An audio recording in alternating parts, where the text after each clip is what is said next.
Coming to you from Annapolis, Maryland, home of the U.S. Naval Academy, the sailing capital of the world, home of the world's largest crab feast, and 4 signers of the Declaration of Independence. This is the On Annapolis Daily News Brief, a daily roundup of local news that you can use, including local sports, local events, local opinion, and local weather from DMV Weather. Now here's your host, publisher of On Annapolis, John Frenaye. Hello, this is John Frenaye, and this is the On Annapolis Daily News Brief. It is Thursday, October 12th. Annapolis police are investigating an assault that occurred at Ruth's Chris Steakhouse earlier this week. A father says that his 10-year-old son was assaulted by a Ruth's Chris employee inside the bathroom of the restaurant. Annapolis police said the father told them the employee, 17 years old, grabbed the boy's face and kissed him using his tongue. More information will be forthcoming on that. The details of the controversial 287G program, which was an agreement between the federal government and Anne Arundel County to house ICE detainees, goes into effect on October 30th. On October 30th, Anne Arundel County will begin to profit off of the detention of alleged immigration violators at 2 vacant dormitory sections of the Ordnance Road jail facility. This portion of the jail has been essentially vacant for nearly 2 years and will be able to house 130 detainees and guarantee a minimum revenue of $1.7 million a year to the county. There has been some controversy surrounding this decision by County Executive Steve Shue, with opposition suggesting that county police and prison authorities will now be taking on the duties of ICE, which is Immigrations and Customs Enforcement, which County Executive Shue says is not the case. The county will merely be holding detainees that have been arrested by ICE. However, a representative of the ACLU has raised concerns that with the rise in gang violence, that these policies could lead police officers to racially profile residents in search of immigration violations. In yet another surprising move from the Boy Scouts of America, yesterday they announced that they will now allow girls into the program.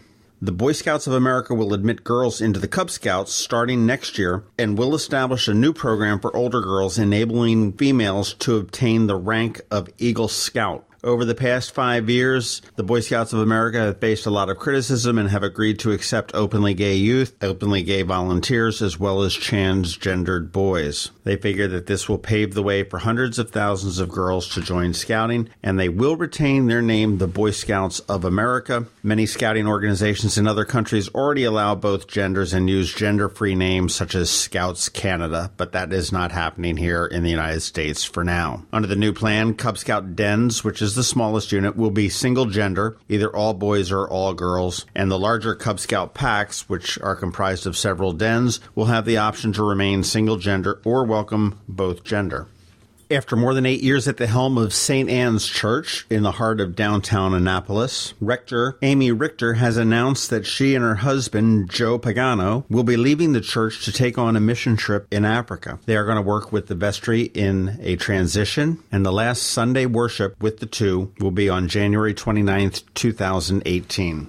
AM/FM is the group in town that helps out local musicians when they fall on hard times. It's a nonprofit, and some of the things that they do on the public side are their Christmas shows, which you should get tickets to. They're available at ramsheadonstage.com. But they also do quarterly in the vein of shows as well as tribute shows. And with the recent death of Tom Petty, they have planned their tribute show to Tom Petty, which will be held on Monday evening, October 16th at Union Jack's in Annapolis. Local bands will come together on the Union Jack stage and pay tribute to Tom Petty with his songs. The lineup includes pretty much a who's who of the Annapolis music scene, but there will be 15 bands on the bill so far. Pete Best, Doug Day and Penny Lynn, Even the Losers, David Glazer, the Johnny Monet Band, Dan Haas, Hot Pocket, Cajun Kelly, Michael Coker, Mike McHenry, Timmy Metz, Out of the Blue, they're fun, Pajama Party, Dean Rosenthal, Doug Segree, Starbelly, Jocelyn Farrow, the Basement Band, the Hall Williams Band, and PJ Thomas. These are always great. MC Sean O'Neill gets in on there. He tells a story. He paints the story as the bands are moving in and out.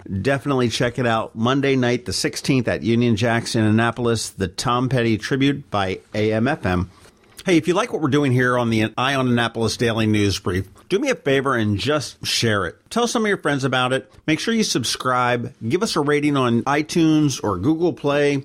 Give us a review if you're so inclined. That's how we grow. That's how we get a little bit better. And if you've got any suggestions for us, what you'd like to see included, what you need changed, shoot us an email, info@eyeonannapolis.net. And thanks for listening. This is Maryland. The weather can be nearly unpredictable. We've got George Young from DMV Weather in Annapolis to sort it all out.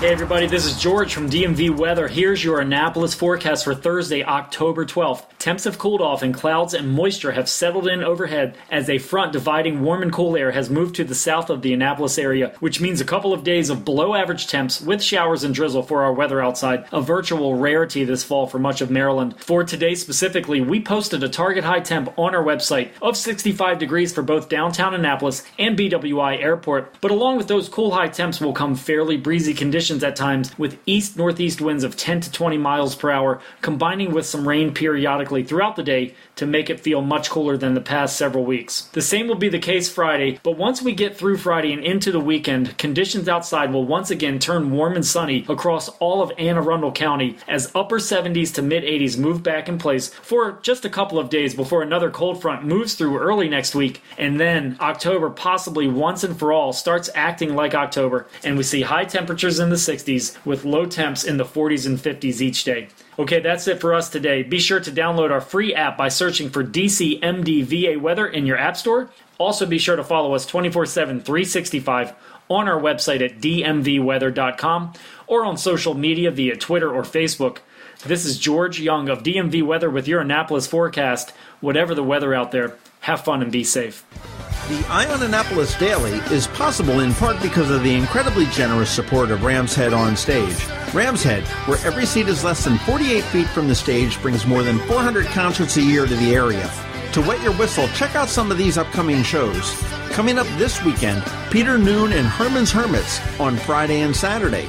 Next Thursday, Who's Bad? The ultimate Michael Jackson experience comes to West Street. And on the 25th, Daryl Sturmer, the lead guitarist of Genesis, brings the music of Genesis and his solo work to Ram's Head. And don't forget, over at Maryland Hall on November 20th, it's a throwback to your younger days with Air Supply. And on November 30th, Melissa Etheridge with her Merry Christmas Baby holiday show comes to town.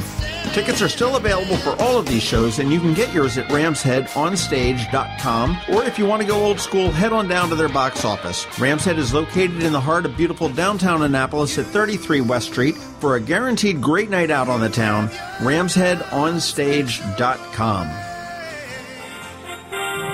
Wow. Now, doesn't that music sound fancy and important? Well, it is. Hey, it's John. As you know, Eye on Annapolis and the Maryland Crabs are co-sponsoring a mayoral debate on October 15th at Ram's Head On Stage. Unfortunately, it's sold out, but we will be live streaming it. However, we do need your help. We are soliciting questions for the candidates from our listeners. I am sure you have one or two, so just jot them down in an email and send them to info@themarylandcrabs.com or info@eyeonannapolis.net, and we will sift through them and ask the candidates directly on your behalf. Please make sure they're specific to the candidate and include your first name and your ward or neighborhood, just so we sort of know where the questions are coming from. Thank you very much, and we will see you on the 15th, whether it be in person or on live streaming. And hey, the general election for the city of Annapolis is on November 7th. And if you need to register to vote, or you need to change your registration, meaning your party affiliation, your address, your name, etc., you have until Monday, October 9th to do it. So put that on your calendar, and we will see you at the polls. If you're looking for local sports, it's right here, right now on the Eye on Annapolis Daily News Brief. Hey guys, Kevin here with your Eye on Sports, and happy Thursday. A very happy Thursday to Washington Nationals fans. The Washington Nationals have secured a Game 5 in D.C. tonight after beating the World Series champion Chicago Cubs 5-0. Once again, that game will be tonight because of the rainout that happened on Tuesday. There will be no travel day. The New York Yankees have punched their ticket to the ALCS after beating the American League champion Cleveland Indians 5-2 last night. The Yankees are making their first ALCS appearance since 2012. In hockey action, the Pittsburgh Penguins faced off against the Washington Capitals. Pittsburgh came away with a 3-2 win despite Captain Alex Ovechkin's NHL-leading 9th goal in 4 games. That's all I got for you today, guys. I'm Kevin Chaney. This has been your Eye on Sports. Thanks for listening to the Eye on Annapolis Daily News Brief. If you like what you heard, make sure to tell your friends and colleagues about it. And also tell them about our website, eyeonannapolis.net, where you can find much more. Be sure to check out our other weekly podcast, The Maryland Crabs. This podcast comes to you every Monday through Friday at noon. Thanks for listening, and we'll see you next time.